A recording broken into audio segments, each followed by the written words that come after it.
नमस्कार दोस्तों। आज मैं आपके लिए लेकर आई हूँ एक डरावनी कहानी जो आपको हिलाकर रख देगी। ये कहानी एक भूतिया किले की है जिसका नाम राधा भवन है। यही मुझे बिरजू की कहानी पता चली। बिरजू दिल्ली का 21 साल का एक साधारण लड़का था जिसे पहाड़ बहुत पसंद थे। वह हर महीने कम से कम एक बार पहाड़ों में घूमने चला जाता था।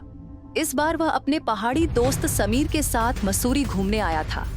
मसूरी के आसपास के इलाके में घूमते हुए वे राधा भवन के किले के पास पहुंचे।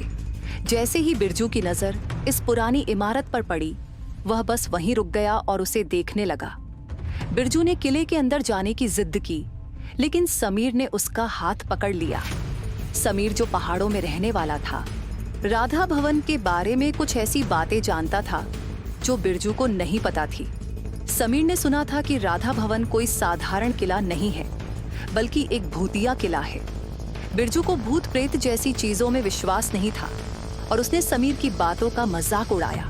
वह मानता था कि ये सब केवल कहानियां हैं और वह किले के अंदर जाकर इन कहानियों को झूठा साबित करना चाहता था। लोकल्स ने जब देखा कि बिरजू किले के अंदर जाने की जिद कर रहा है, तो उनके चेहरे का रंग उड़ गया।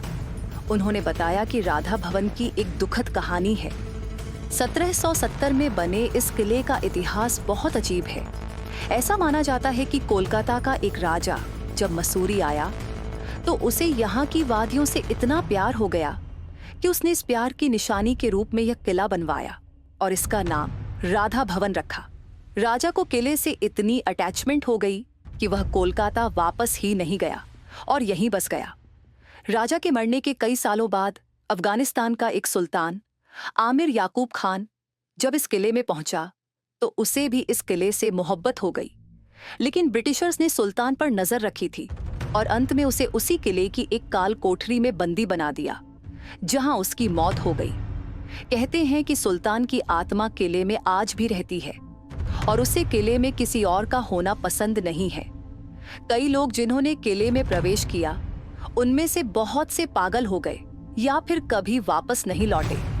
आज भी रात के समय किले से सुल्तान की दर्दनाक चीखें सुनाई देती हैं। ये कहानी सुनकर समीर की तो हालत खराब हो गई, लेकिन बिरजू ने लोकल्स की बातों को मजाक में लिया और किले के अंदर जाने का मन बना लिया। समीर ने उसे अकेला छोड़ने का फैसला किया और बिरजू किले में चला गया। किले के अंदर जाते ही बिरजू को थोड़ी ठंड महसूस होने लगी, जो कि वहां के मौसम को देखते हुए आम बात थी। लेकिन जैसे जैसे सूरज ढलने लगा और किले में अंधेरा छाने लगा, बिरजू को अजीब सा लगने लगा। उसने किले के भीतर खड़े होकर सुल्तान को आवाज दी और उसका मजाक उड़ाने लगा। फिर अचानक बिरजू को किसी के कदमों की आवाज सुनाई दी। पहले तो उसने सोचा कि यह उसकी कल्पना है, लेकिन जल्द ही उसे महसूस हुआ कि कोई बगल में खड़ा सांस ले रहा है। बिरजू के शरीर में एक सिहरन दौड़ गई। तभी उसके पैरों को किसी ने पकड़ लिया और वह जमीन पर गिर गया। जमीन पर गिरते ही उसे महसूस हुआ कि कोई उसे खींचकर किले के अंदर ले जा रहा है। जब बिरजू ने नीचे देखा तो उसके दिल की धड़कन थम गई। एक आदमी जो सुल्तान के कपड़ों में था, उसके पैरों को पकड़कर घसीट रहा था। बिरजू डर के मारे चीखने चिल्लाने लगा। सुल्तान ने मुड़कर उसे देखा और उस दृश्य ने बिरजू के दिमाग में हमेशा के लिए छाप छोड़ दी। सुल्तान का चेहरा स्किन रहित था और उसका पूरा शरीर काला था। बिरजू को यह समझ में आ गया कि यह सचमुच सुल्तान की आत्मा है। सुल्तान की आत्मा ने बिरजू को एक काल कोठरी में बंद कर दिया। वहां सिर्फ अंधेरा था और धमक की आवाजें सुनाई दे रही थीं। बिरजू बहुत डर गया और दर्द में चीखते चीखते बेहोश हो गया।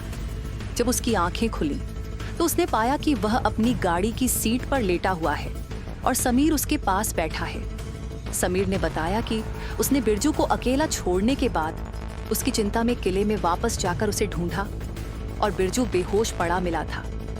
बिरजू ने समीर को गले लगाया और उसे सब कुछ बताया।